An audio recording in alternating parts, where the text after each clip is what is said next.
Good evening and warm welcome to State of Business on Now Television. I'm Chamod Fernando. Let's have a look at the headlines. President Andrew Kumar Dissanayake stresses rule of law in meeting with police chiefs. Sri Lanka's Purchasing Managers Index signals growth in February.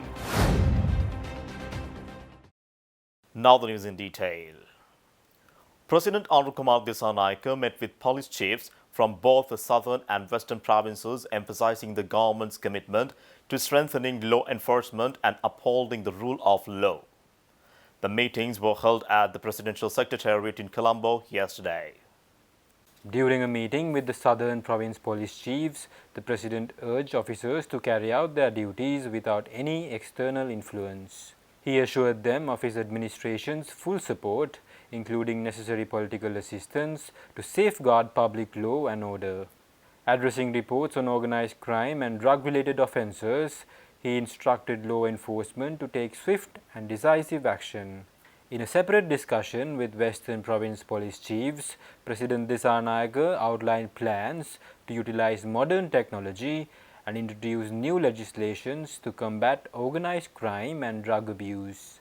He stressed that maintaining the rule of law is the police department's key responsibility and vital for establishing a just society in Sri Lanka. Key officials, including Minister of Public Security Ananda Vijaypala, Deputy Minister Sunil Watagala, Acting Inspector General of Police Priyantha Veerasurya, and other senior officers participated in both discussions.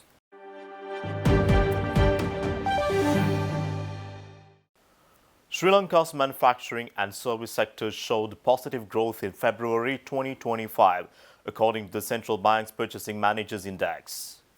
The manufacturing PMI recorded an index value of 56.8, including continued expansion driven by higher new orders, production, employment, and stock of purchases. Notably, the food and beverage manufacturing sector has been gearing up for the upcoming festive season, contributing significantly to this growth. However, prolonged supply delivery times signaled increased pressures on suppliers. Meanwhile, the services PMI stood at 56.5% in February, reflecting a slower but steady expansion compared to 58.5% in January. Growth in financial services, wholesale and retail trade, education and accommodation sectors fueled this expansion. Employment levels have also risen as business practitioners prepare for the festive season, while backlogs of work have declined.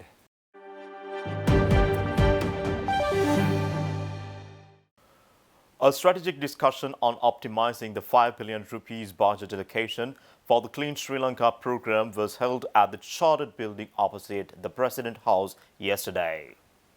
The session was chaired by Additional Secretary to the program, Engineer SPC Sugeshwara. The Clean Sri Lanka initiative, a flagship government project, aims to drive transformative changes across the ethical, social and environmental sectors nationwide. During the discussion, stakeholders reviewed key initiatives, implementation challenges and financial requirements to ensure the program's success. A detailed evaluation was conducted to prioritize funding for relevant ministries and departments to achieve the program's objectives effectively. Senior officials from key sectors, including the Ministries of Transport, Digital Economy, Urban Development and Provincial Councils, as well as representatives from the Finance Commission, Western Provincial Council and Waste Management Authority were actively involved in the deliberations.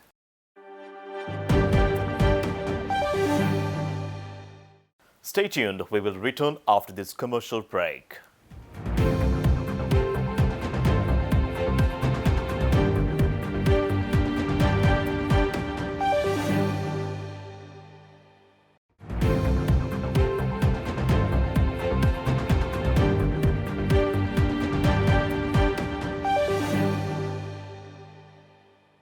Welcome back.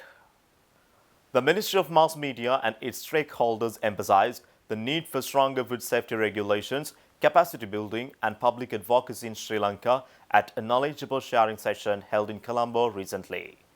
The event, hosted by the EU-funded BESPA project, was implemented by the Food and Agriculture Organization of the United Nations.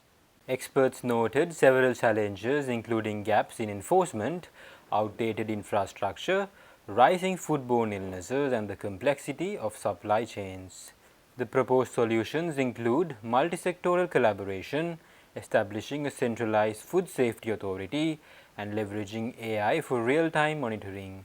Additionally, aligning with international food safety standards such as Codex was identified as crucial for Sri Lanka's global trade competitiveness. The BESPA project champions a holistic approach, fostering collaboration among government, industry, academia, and the media to drive progress in food safety governance. This is where the media plays really an important role to educate the public, to hold food producers to account, and to advocate for stronger food safety practices. And a few examples: fact-based responsible journalism helps combat misinformation and promotes best practices in food safety.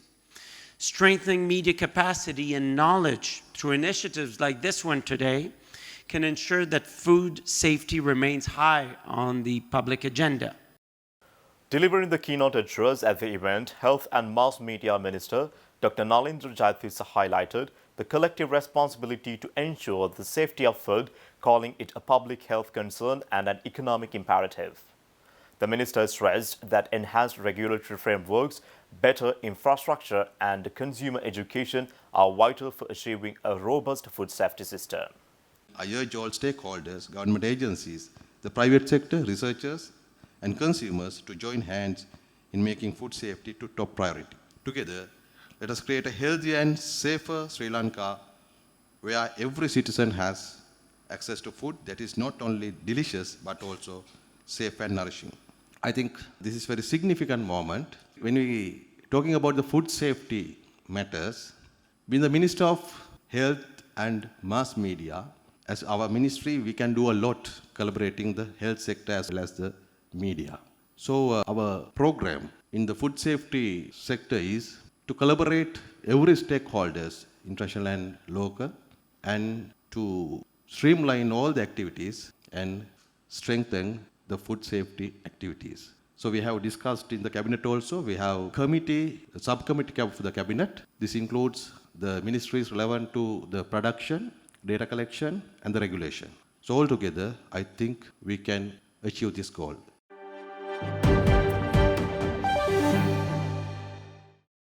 The Agritech Conference 2025, a landmark event in agricultural innovation, concluded successfully at the University of Jaffna's Kilinachi campus recently. The event was organized by the university's Faculty of Agriculture in collaboration with the Sri Lanka Agripreneurs Forum and the Japan International Cooperation Agency. The event united academics, industry leaders, agripreneurs, and students to explore the intersection of technology and entrepreneurship in agriculture. Highlights included keynote addresses by local and international experts on smart agriculture and sustainable farming, and a problem pitching session where participants presented agricultural challenges to experts, fostering innovative solutions. Final year research students showcased their projects aimed at enhancing efficiency and sustainability in the sector. The Agritech exhibition showcased products from precision farming tools to sustainable practices, while a session by Sri Lanka Agripreneurs Forum emphasized the importance of entrepreneurship in driving agricultural innovation.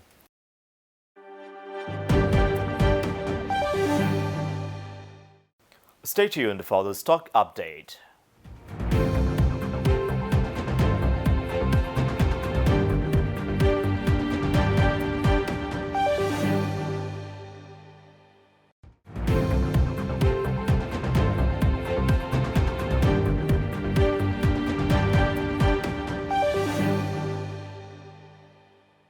Trading at Colombo Stock Exchange ended on positive notes today. The all-share price index gained by 12 to close at 15,406.16 and the S&P SL 20 gained by 18.94 to close at 4,605.21. The turnover was over 1.2 billion rupees and over 56 million shares were traded. Up next are Forex rates.